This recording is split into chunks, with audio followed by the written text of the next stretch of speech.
Hi everyone, welcome back to my channel. Marketing management की series के part 16 में आज हम डिस्कस करेंगे कंज्यूमर बिहेवियर के बारे में।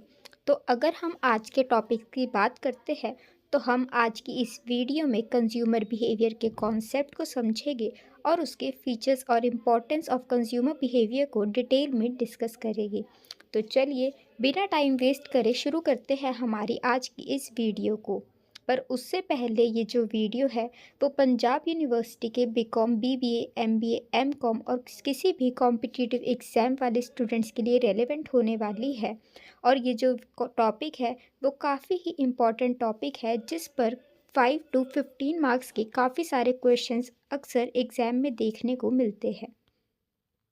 तो अगर हम सबसे पहले कंज्यूमर बिहेवियर के बारे में समझते हैं तो जैसा कि आपको इसके नेम से ही पता चल रहा है कि ये एक स्टडी होती है जहाँ पर हम कंज्यूमर के बिहेवियर को अच्छे से स्टडी करते हैं और उसके अकॉर्डिंगली अपनी डिसीजन मेकिंग करते हैं। यानी कि अगर हम कंज्यूमर बिहेवियर की बात करें तो ये एक ऐसी स्टडी है जहाँ पर हम हमारे इंडिविजुअल्स या फिर कंज्यूमर्स जो डिसीज़न मेक करते हैं उनके बिहेवियर को एनालाइज करते हैं और देखते हैं कि वो जब भी अपने रिसोर्सेज यानी कि टाइम, मनी या एफर्ट्स यूज़ करते हैं तो वो अपनी माइंड में क्या क्या चीज़ों का ध्यान रखते हैं अपनी स्पेंड्स को करने से पहले।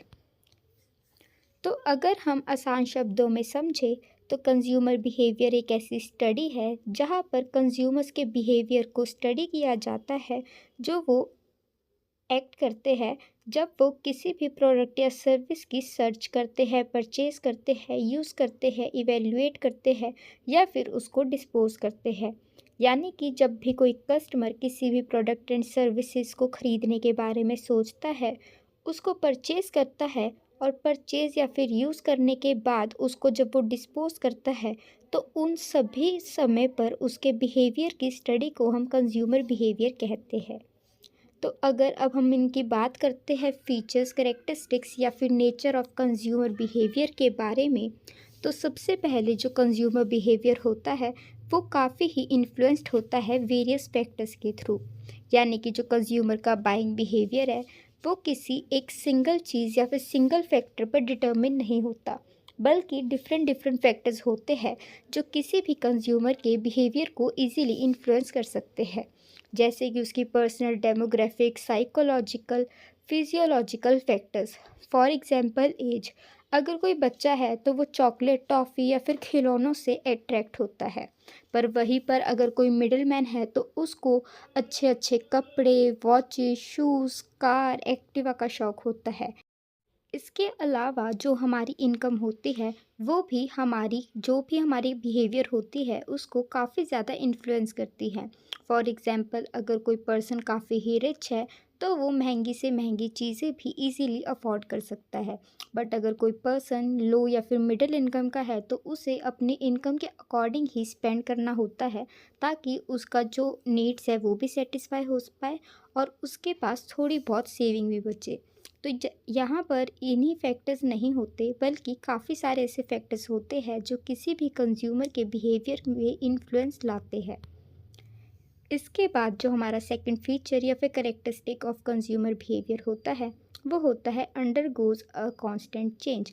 यानी कि जो कंज्यूमर बिहेवियर है वो कभी भी हमारा स्टैटिक या फिर सेम नहीं होता, बल्कि वो काफ़ी ही डायनामिक नेचर का होता है जो हमेशा ही चेंज होता रहता है। क्योंकि कोई भी पर्सन हमेशा अपनी कंडीशन में सेम नहीं रहता।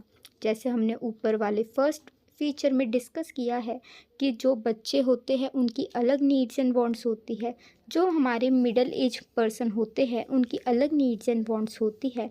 तो ठीक उसी तरह से जो एक बच्चा है जब उसकी नीड्स एंड वांट्स अलग थी, पर जैसे जैसे वो बड़ा होता चला जाता है उसकी नीड्स एंड वांट्स अलग होती जाती है और जो कि उसके बिहेवियर को डायरेक्ट इन्फ्लुएंस करती है। इसके साथ साथ अगर कोई पर्सन है वो पहले काफ़ी ही ज़्यादा कमाता था पर अब उसकी जो सोर्स ऑफ इनकम है वो नहीं रही जिसकी वजह से उसकी इनकम कम हो गई है, तो उसका ये भी डायरेक्ट जो असर पड़ता है वो उसके नेचर पर पड़ता है। इसके बाद जो हमारा थर्ड फीचर होता है वो होता है varies from customer to customer. यानी कि कोई भी दो लोग एक जैसा नहीं सोच सकते। हर किसी की अपनी अपनी ज़रूरतें, अपनी अपनी नीड्स एंड वांट्स होती हैं।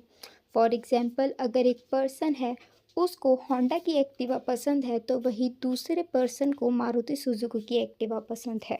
तो यहाँ पर हमारे जितने भी कस्टमर्स होते हैं, उनका अपना डिफरेंट माइंडसेट होता है, अपने अलग सोचने की क्षमता होती है, और वो अपने अकॉर्डिंगली, अपनी नीड्स एंड वांट्स के अकॉर्डिंग ही प्रोडक्ट परचेज करते हैं। तो इसलिए जो कंज्यूमर बिहेवियर की स्टडी है, वो काफ़ी ही इम्पोर्टेंट रोल प्ले करती है कस्टमर के नीड्स एंड वांट्स और उनके माइंडसेट को समझने में। इसके बाद हमारा फोर्थ फीचर आता है that consumer behaviour varies from region to region and country to country. जो हमारा माइंडसेट या फिर कंज्यूमर बिहेवियर होता है, वो काफ़ी ही ज़्यादा रीजनल या फिर कंट्री लेवल पर भी बेसिस होता है। क्योंकि अगर मान लीजिए कि कोई पर्सन साउथ में रहता है, तो उसको खाने में इडली डोसा सांभर वगैरह ज़्यादा पसंद होगा। पर वहीं पर जो नॉर्थ में रहते हैं, उनको रोटी सब्जी ज़्यादा पसंद होएगी, ना कि चावल इडली डोसा वगैरह। इसी के साथ हमारी कंट्री टू कंट्री भी रेफ़र करती है।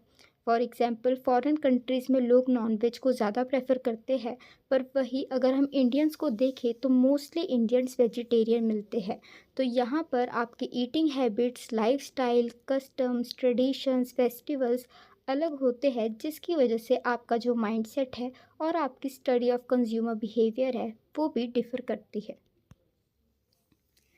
इसके बाद जो कंज्यूमर बिहेवियर का नेक्स्ट फीचर होता है, वो होता है information about consumer behaviour is very important to the marketers. Marketers consumer behaviour की स्टडी इसलिए करते हैं ताकि उनको इंफॉर्मेशन मिल सके अपने कंज्यूमर्स के बारे में, और वो अपनी टारगेट मार्केट को एनालाइज करके उनके अकॉर्डिंग, उनकी नीड्स एंड वांट्स के according product and services produce करे, ताकि उन्हें सेल करके वो अपने कंज्यूमर्स की नीड्स एंड वांट्स को सेटिस्फाई ही ना करे, बल्कि कुछ प्रॉफिट भी अर्न करे। इसके बाद हमारा सिक्स्थ फीचर होता है consumer behaviour leads to purchase decision. यानी कि यहाँ पर जो कस्टमर्स होते हैं, वो जब भी किसी भी प्रोडक्ट को परचेज करते हैं, तो वो परचेज करने वक्त काफ़ी सारे जो रिस्क होते हैं, जो कि उनकी परचेज से एसोसिएटेड होते हैं, उनको ध्यान में रख के चलते हैं। और अगर किसी कस्टमर को ऐसा लगता है कि जो प्रोडक्ट है वो उसे ख़रीदना ज़्यादा रिस्की हो सकता है, तो वो उसके डायरेक्टली परचेज डिसीज़न पर इम्पैक्ट डालता है। फॉर एग्ज़ाम्पल, अगर कोई प्रोडक्ट जिसमें काफ़ी ही ज़्यादा रिस्क इन्वॉल्व है, तो जो हमारा कस्टमर होगा, वो अपना जो भी परचेज डिसीज़न है, उसको चेंज, पोस्टपोन्ड या फिर वो उसको ख़रीदेगा ही नहीं। तो यहाँ पर किसी भी कस्टमर के लिए परचेज डिसीज़न काफ़ी ही ज़्यादा वनरेबल होता है, जो कि थोड़े से भी वेरिएशन की वजह से उसकी परचेज को चेंज कर सकता है। इसके बाद हमारा नेक्स्ट फीचर होता है consumer behaviour varies from product to product. यानी कि रिसर्चर्स रिवील करते हैं कि जो कंज्यूमर होते हैं, वो सभी प्रोडक्ट खरीदते समय सिमिलर मैनर में बिहेव नहीं करते। यानी कि अगर कोई ऐसा प्रोडक्ट है जो कि काफ़ी ही मिनिमल, यानी कि स्मॉल अमाउंट का है, या फॉर एग्ज़ाम्पल अगर किसी पर्सन को 10 रुपए की चॉकलेट ख़रीदनी है, तो शायद वो इतना ना सोचे और कोई भी 10 रुपए की चॉकलेट ईज़िली ख़रीद ले। पर वही जब बात गाड़ी खरीदने की आती है, तो वहाँ पर काफ़ी ही ह्यूज अमाउंट इन्वॉल्व होता है। तो वहाँ पर जो कस्टमर होता है, वो अपनी हार्ड अर्न मनी ऐसे ही इन्वेस्ट नहीं करता, बल्कि उससे पहले काफ़ी ज़्यादा एनालाइज करता है, लोगों से पूछताछ करता है, खुद अपनी रिसर्च एंड फाइंडिंग करता है। उसके बाद ही जो सबसे ज़्यादा उसको रिलायबल, रेलेवेंट और कॉस्ट इफ़ेक्टिव लगता है, जो कि उसकी नीड्स एंड वांट्स को अच्छे से सेटिस्फाई कर सके, वही कार परचेज़ करता है। इसके बाद हमारा नेक्स्ट फीचर होता है इट रिफ्लेक्ट स्टेटस। यानी कि जो कंज्यूमर बिहेवियर है, वो लोगों का इसलिए भी चेंज होता है, क्योंकि अगर आप किसी पर्टिकुलर ब्रांड का प्रोडक्ट खरीदते हो, तो वो मार्केट में आपका स्टेटस बताता है। यानी कि अगर एक पर्सन है, वो मारुति चलाता है, तो उसका मार्केट में या फिर सोसाइटी में एक अलग स्टेटस होता है। पर अगर वहीं पर एक पर्सन फॉर्च्यूनर ड्राइव कर रहा है रोडों पे, तो उसका जो स्टेटस है वो सोसाइटी में, ऑब्वियस सी बात है, मारुति वाले से हाई होगा। तो यहाँ पर जो लोग होते हैं, वो अपनी नीड्स एंड वांट्स से ज़्यादा अपने लाइफस्टाइल या फिर अपनी लग्जरियस लाइफ के बारे में भी सोचते हैं, और ये भी उनके कंज्यूमर बिहेवियर को इम्पेक्ट करता है।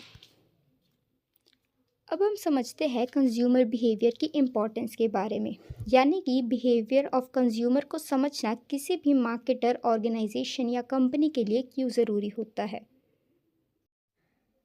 तो सबसे पहले इम्पोर्टेंस जो कंज्यूमर बिहेवियर में आती है वो होती है कि ये हमें हेल्प करता है मैच करने में कंज्यूमर की अनमेट नीड्स एंड वांट्स को with suitable products and services.